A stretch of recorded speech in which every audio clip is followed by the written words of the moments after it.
வணக்கம் ஃப்ரெண்ட்ஸ். இப்போது நான் பாத்ரூம் போகிறப்ப தான் ஒரு ஸ்கேம் ஞாபகம் வந்துச்சு. சரி, அது உங்கள்கிட்ட ஷேர் பண்ணிக்கலாம், நிறைய பேர்த்துக்கு யூஸ் ஆகுன்றதுனால நான் இப்போ இந்த வீடியோ போடுறேன். என்னான்னு கேட்டிங்கன்னா, ப்ளம்பர் அண்ட் எலக்ட்ரிஷியன். நம்மளுக்கு ஏதாவது ஒரு ப்ராப்ளம் வந்துருச்சுன்னா நம்ம வந்து ப்ளம்பரையோ எலக்ட்ரிஷியனையோ நம்ம கூப்பிட்றோம். அவங்களும் வந்து சரி பண்ணிவிட்டு இவ்வளோ அவ்வளோன்னு சொல்லிட்டு பணம் வாங்கிட்டு போயிடுறாங்க.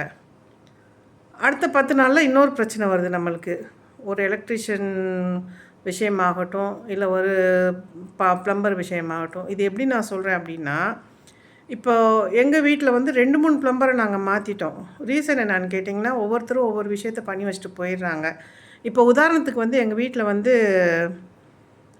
பைப்பு லைன் வந்து டைட்டாக இருந்துச்சு. அதில் வந்து சரியாக தண்ணி ஒழுகிக்கிட்டே இருந்துச்சு, லீக் ஆகிக்கிட்டு இருந்துச்சு. ஸோ அதை சரி பண்ணுறதுக்கு நாங்கள் ப்ளம்பர் கூப்பிட்ருந்தோம். நான் ஃபஸ்ட்டே சொல்லிவிட்டேன், இது எங்களுக்கு வாடகை வீடு, சொந்த வீடு கிடையாது, வீடு பெருசாக இருக்குன்ட்டு பெல்லெல்லாம் பெருசாக போட்டுறாதீங்கன்ட்டு. இல்லை எல்லாம் நாங்கள் கரெக்டாக பண்ணிடுறோம் அப்படின்னு சொல்லிட்டாங்க. சரி, ஓகேன்னு சொல்லிட்டு அப்புறம் பார்த்தா அவர் வந்து அதை சரி பண்ணிட்டார். பேமெண்ட் வாங்கிட்டாங்க, போயிட்டாங்க. அடுத்த 10 நாளில் எங்களுக்கு ஹேண்ட் ஷவர் ஒழுக ஆரம்பிச்சிருச்சு. இத்தனைக்கு அது நான் புதுசாக மாட்டியிருந்தேன். நான் சொன்னேன்ல 2, 3 ப்ளம்பர் மாற்றிட்டேன்ட்டு. அவர் வந்து வந்த ப்ளம்பர் வந்து புதுசாக ஷவர் மாட்டியிருந்தார். அது நல்லா ஒர்க் ஆகிட்டு இருந்துச்சு, நல்லா ஸ்பீடாக தண்ணி வந்துட்டு இருந்துச்சு. நான் கூப்பிட்டது இந்த தண்ணி பைப்பை சரி பண்ணுறதுக்கு. ஆனால் அடுத்த 10 நாளில் அந்த பைப் வந்து ரிப்பேர் ஆகிடுச்சு. மீன்ஸ் ஹேண்ட் ஷவர் ரிப்பேர் ஆகிடுச்சு. தண்ணி ஒழுகிக்கிட்டு இருக்குது. இந்த மாதிரி விஷயங்கள் நிறைய எங்கள் வீட்டில் நடந்துச்சு. இப்போ எலக்ட்ரிஷியனை நான் கூப்பிட்றேன்னு வச்சுக்கோங்களேன், இந்த இடத்துல சுவிட்சு சரியாக ஒர்க் ஆகலை, அதை சரி பண்ணுங்கன்னு சொல்லிட்டு அதை சரி பண்ணிடுறாங்க. நோ ப்ராப்ளம் பண்ணுறாங்க, காசும் நம்ம கொடுத்துட்றோம். அடுத்த 10 நாளில் பார்த்தீங்கன்னா இன்னொரு இடத்துல அந்த மாதிரி நடக்கும்.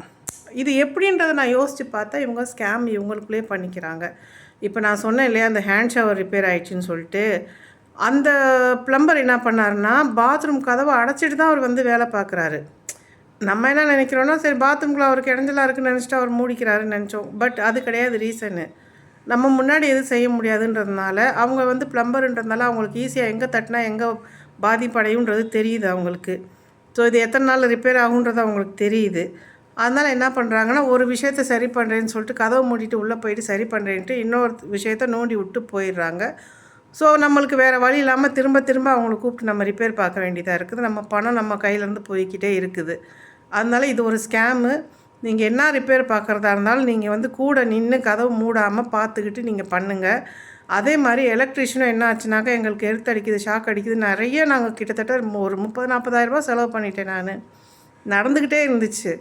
கடைசி ஹவுஸ் ஓனர் என்ன பண்ணார்னா, இதே தொல்லையாக இருக்குது இவங்கக்கிட்ட அப்படின்னு சொல்லிட்டு நாங்கள் டென்ஷனாக பேசிக்கிட்டே இருந்ததுனால, அவர் தெரிஞ்ச ஒரு ஃப்ரெண்டை கூட்டிகிட்டு வந்து காசு கம்மியாக நான் இவ்வளோ தான் கொடுக்க முடியும் அப்படின்னு சொல்லிட்டு பேசி ஒரு 25,000 செலவு பண்ணி அவர் வந்து எடுத்து போட்டு அந்த பாக்ஸை வந்து மாற்றி கொடுத்துட்டாரு, பழைய பாக்ஸு.